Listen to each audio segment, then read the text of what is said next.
សូមអន់កាយក្រាបថ្វាយបង្គំមេដាភិរមអ្នកមានគុណណាស់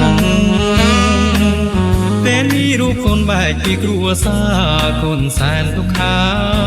រលឹកអាឡ័យ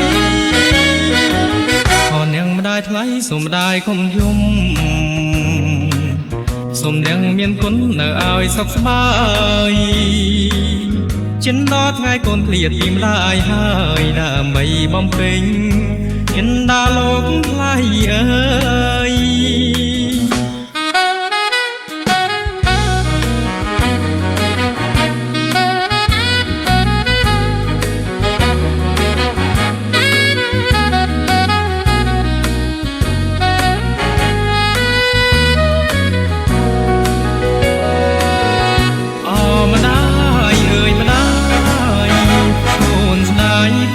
នៅជួបជុំយូរយី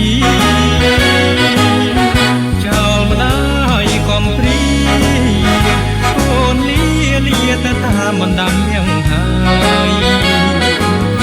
ឥឡូវនេះកូនបានធៀនមកឆ្ងាយ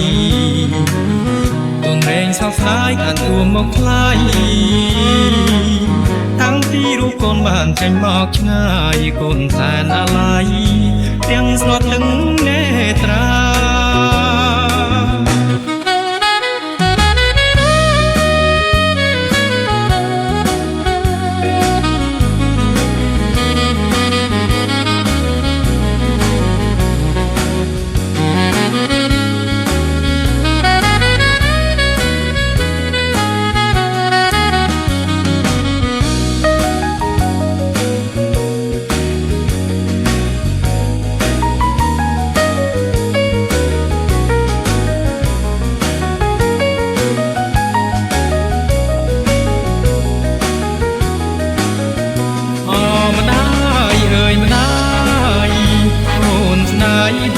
នៅជួបជុំយូរយី